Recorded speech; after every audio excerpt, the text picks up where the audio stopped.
Hey all, Glenn Kirshner here.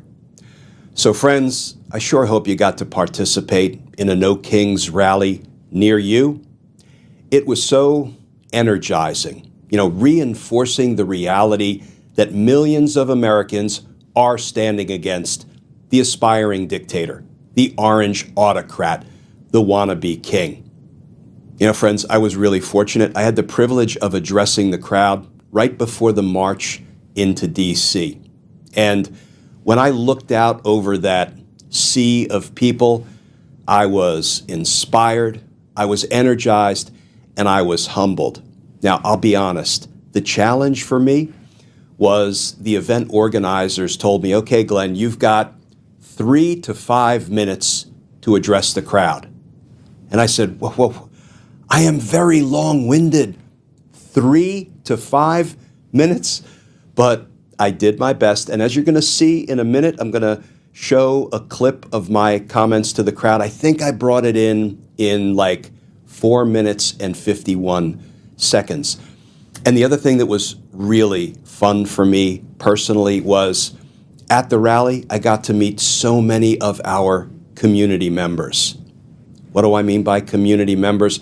Well, you may not know, but every night on Substack, we go live for a community meeting at about 8:30 p.m. Eastern Time, give or take, and we spend about 30 minutes each evening talking about the legal issue of the day, talking about what we can do to engage in this fight for democracy, the fight for the rule of law. We talk about the coming accountability and how we're going to get there. So can I just invite you all to join one of our nightly community meetings? It is a great, vibrant, terrific group of people, and it's completely free. I don't put anything behind a paywall on Substack or anywhere else. And it's easy to find. You can just go to glennkirshner.substack.com, glennkirshner.substack.com. So come on and join one of our nightly community meetings. Now, here is the just under 5-minute clip of my comments to the crowd at the No Kings rally in D.C. And I'll warn you, it was not formally filmed, so we kind of cobbled it together from some cell phone footage that folks took. So I hope you enjoy.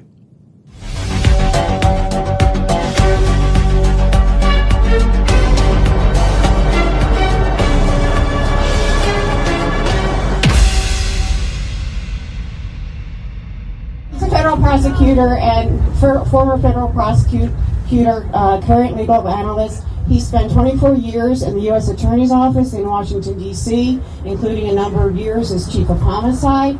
He left that office in 2018 to become an analyst for NBC and MSNBC, commenting on the legal issues of the day. And he left that post in about 2025. But in the interim, he created Justice Matters, which is a podcast and a YouTube channel in which he discusses the legal issues of the day, and there are tons of them.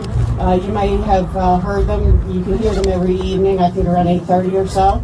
But please welcome Glenn Kirshner.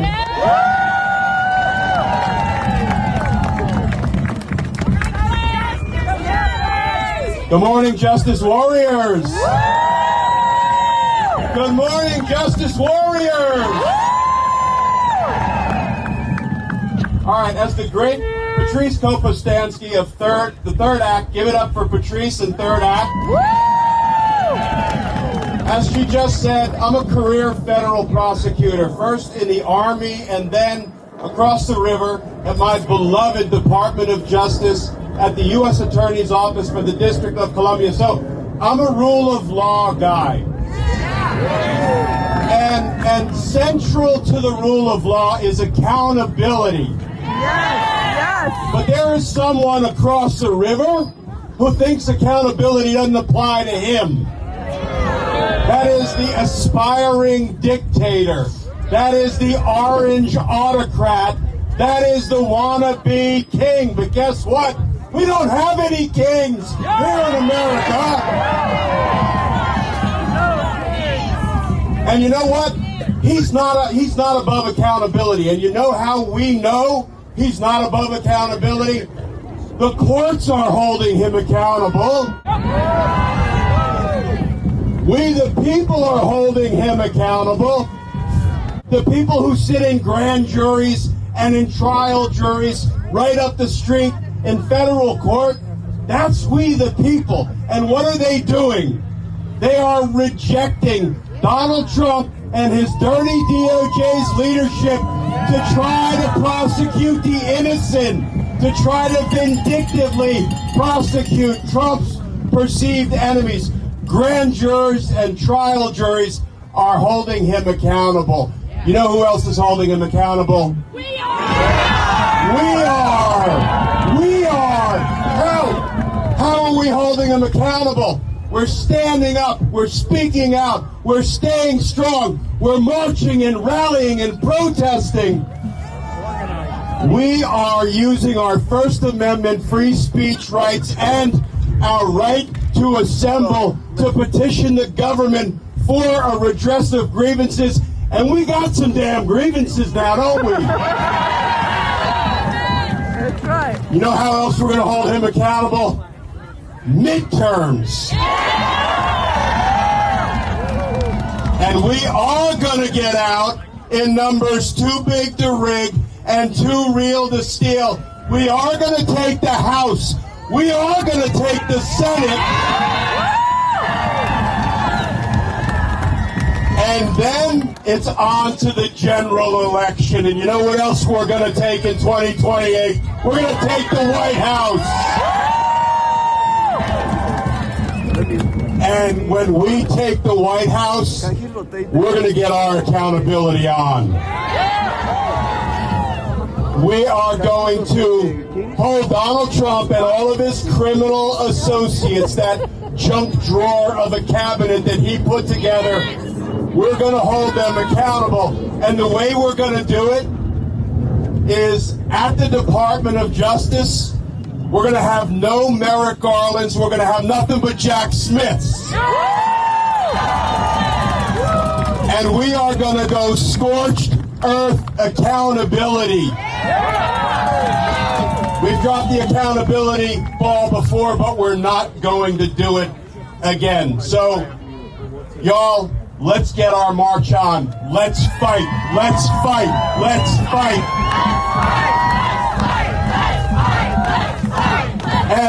And we will always fight peacefully. We don't use peacefully as a punchline.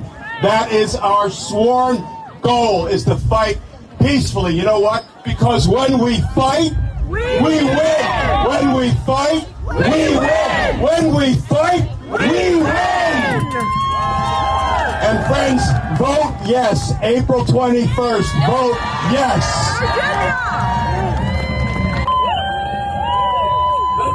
Let's roll. Let's roll. That's right. I want you to know, man.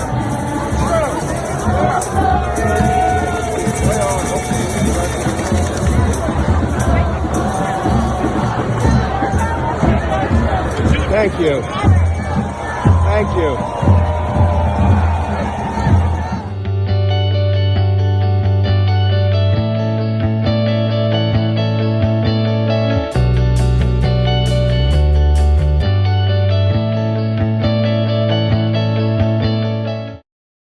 Last month, Kash Patel fired roughly a dozen agents and analysts from the FBI's CI-12 unit, a counterintelligence unit dedicated to protecting Americans from foreign espionage. One of the foreign actors that this unit specializes in is Iran and its proxies.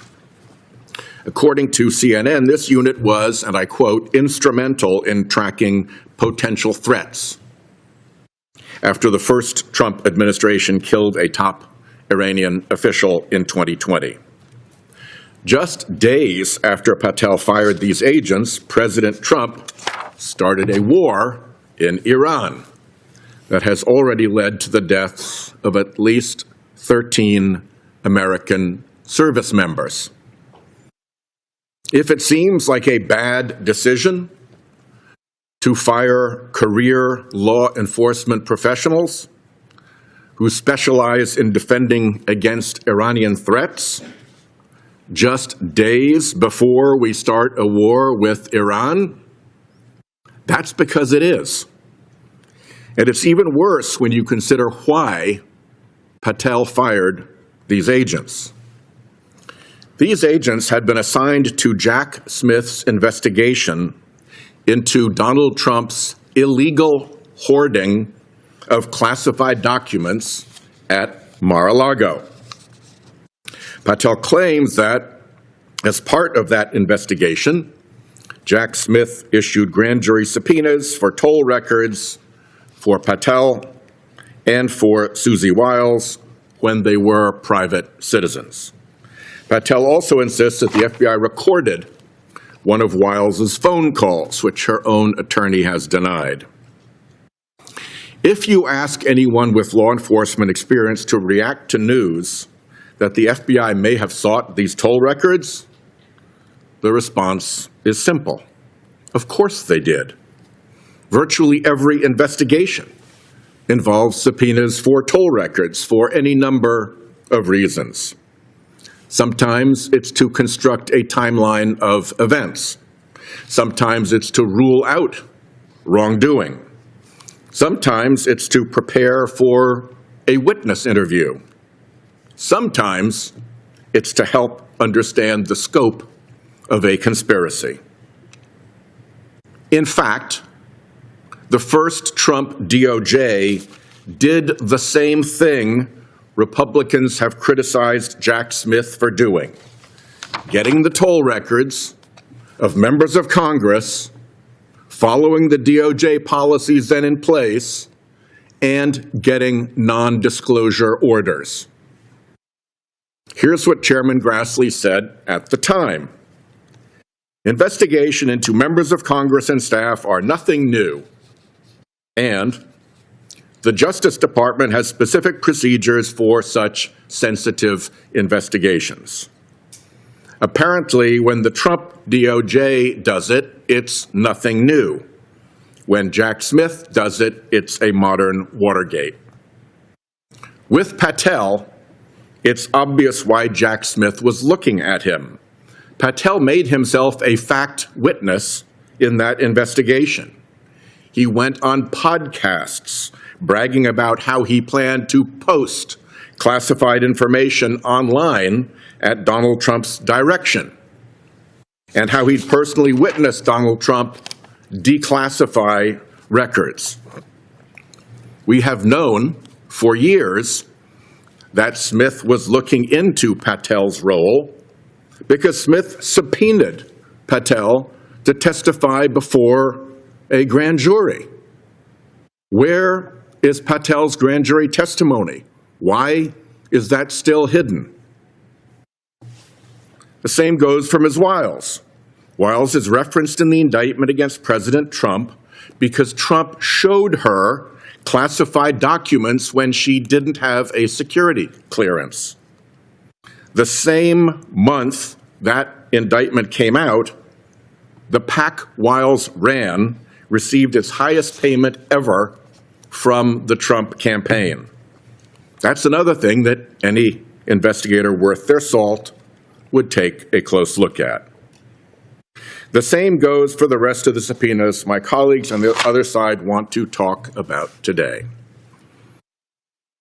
Jack Smith was investigating a massive conspiracy by Trump officials and their allies to overturn an election and attack the Capitol on January 6.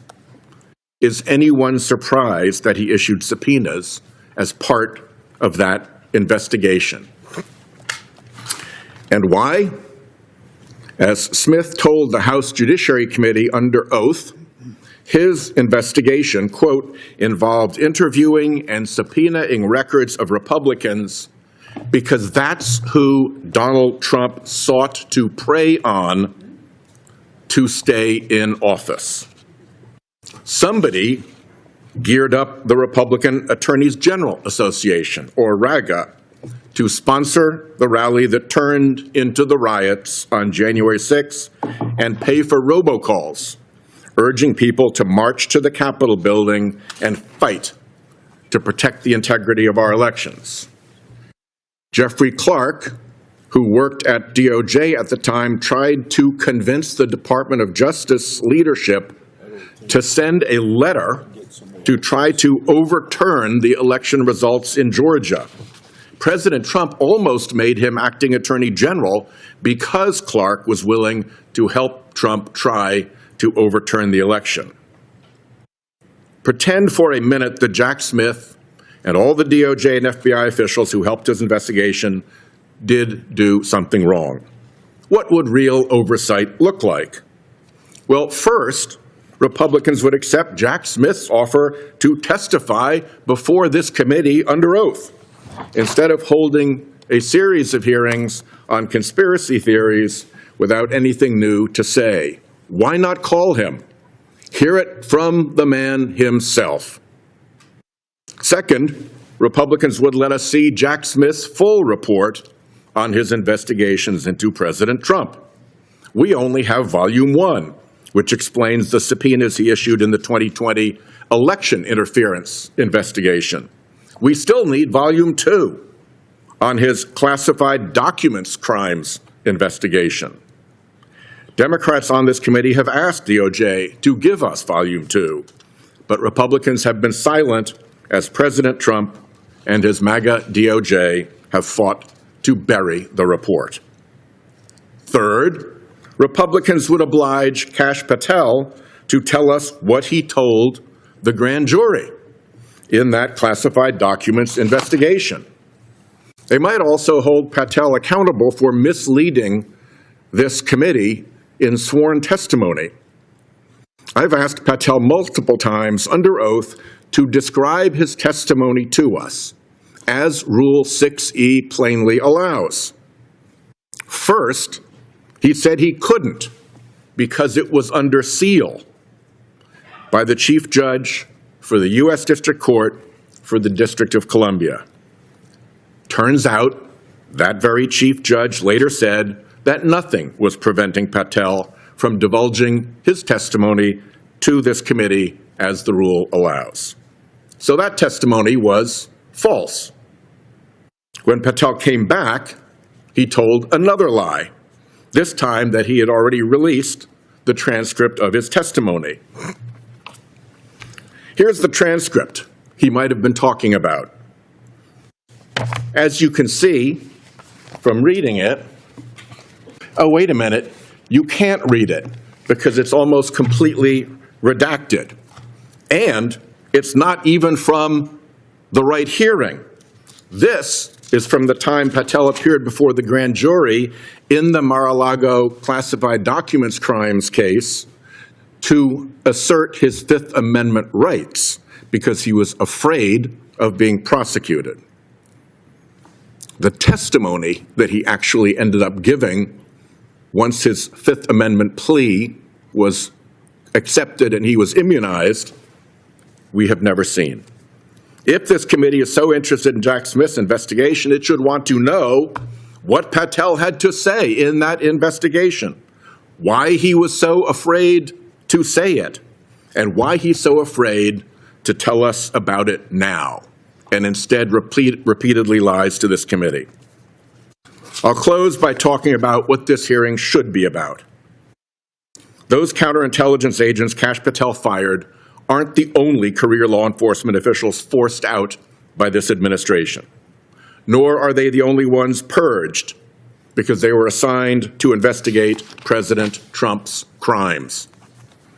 Here's what has happened at the FBI since President Trump took office. The FBI has lost at least 300 agents working on national security matters, transferred agents out of the domestic terrorism operations section,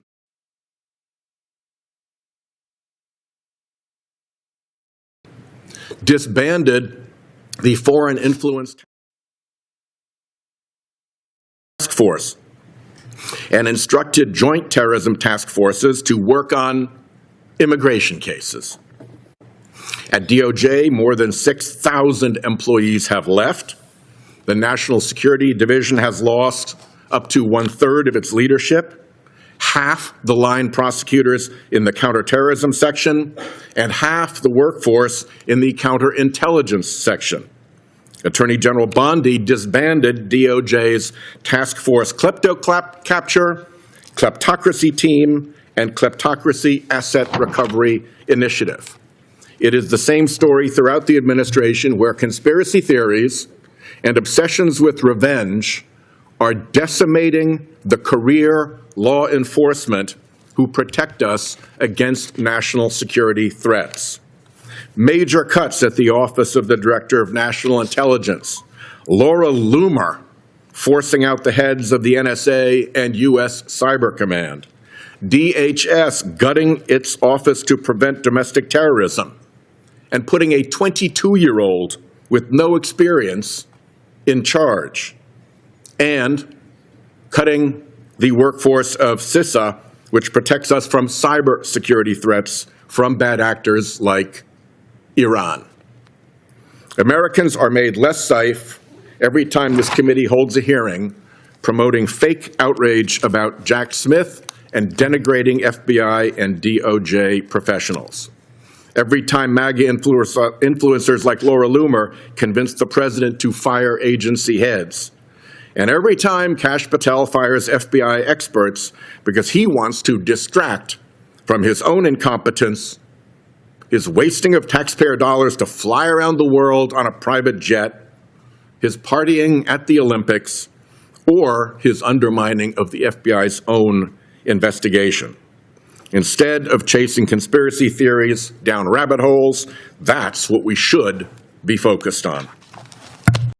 I'm here to speak about the so-called Save America Act, which I think probably would be better described as the Steal the Next Election Act, because of the purpose that this bill has to throw the election and to throw political influence in America to the Republicans. You can imagine why they would want to engage in special weapons and tactics to try to win the 2026 election when you see the political disaster that they're enmeshed in, the mess that the Trump administration has made of the economy, the stench of corruption pervading the administration, a war that is running up gasoline prices and has no end in sight and no evident plan.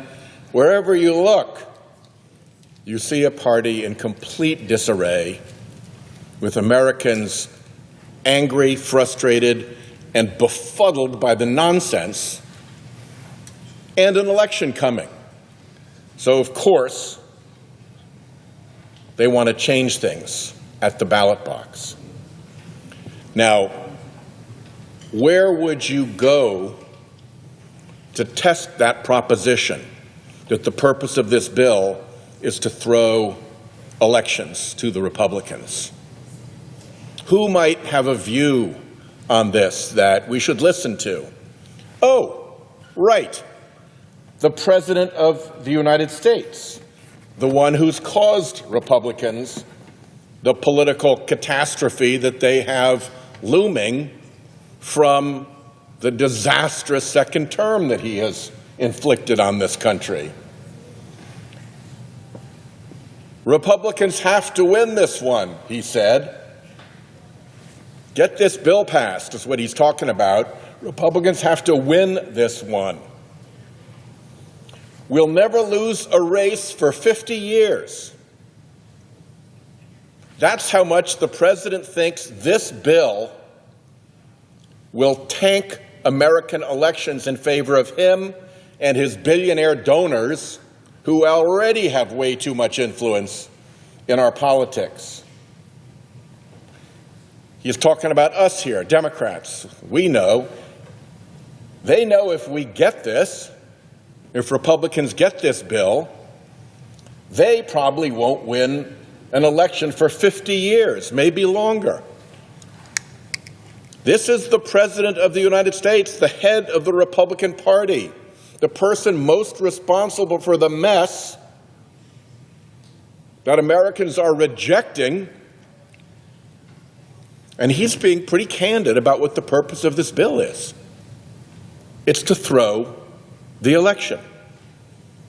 It's to politically interfere with the coming election so that the Republican Party, and more importantly, the billionaire backers who are pulling the strings and giving it its direction, don't lose.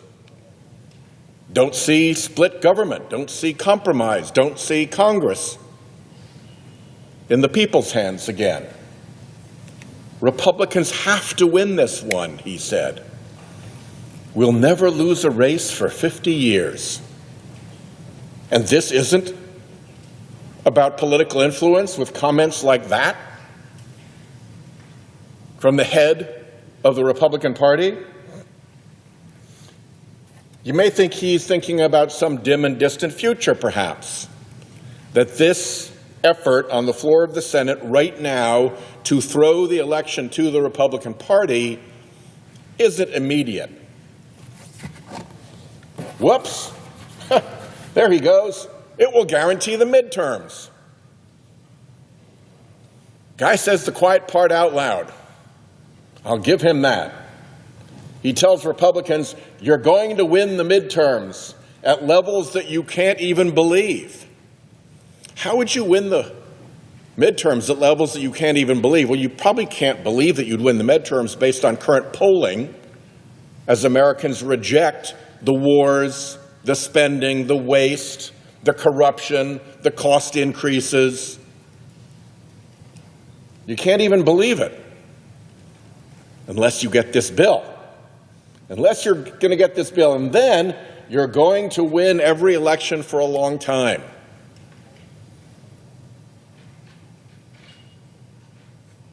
It is a conceded point by the head of the Republican Party, Donald Trump, the one who has caused this year of disaster, this year and change of disaster,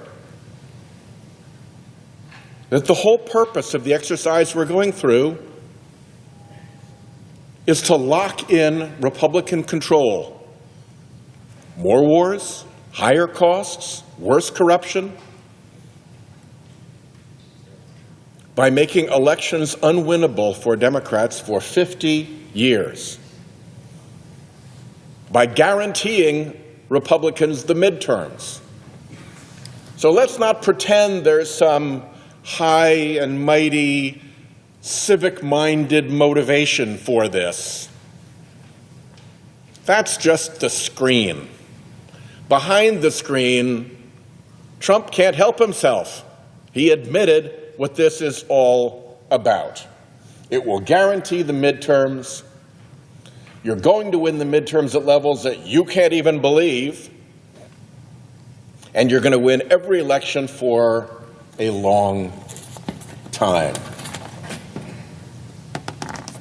We'll never lose a race for 50 years. We'll never lose a race for 50 years. We'll have so fixed voting in this country, not enough with the gerrymandering, not enough with the dark money. We now have to fix elections so that Republicans will never lose a race for 50 years. He's admitted it. He's admitted it. And how do they do that? Well, the until recently Director of Homeland Security, former Secretary Noem, said, we just want to make sure that the right people are voting. The right people. Gee, who might that be? And so this whole scheme gets cooked up, marketed falsely as some civic safe voting proposition, when what it really is is a scheme to influence elections so that the creepy billionaires behind the Republican Party can continue to control the decisions that get made in this town. That's what this is about, plain and simple. My friends will say, oh, this is just a voter ID bill. Everybody loves voter ID. You'll hear 80-20 more than you can imagine. Oh, voter ID, just voter ID. People should have to bring their ID when they vote. Well, we did that in Rhode Island.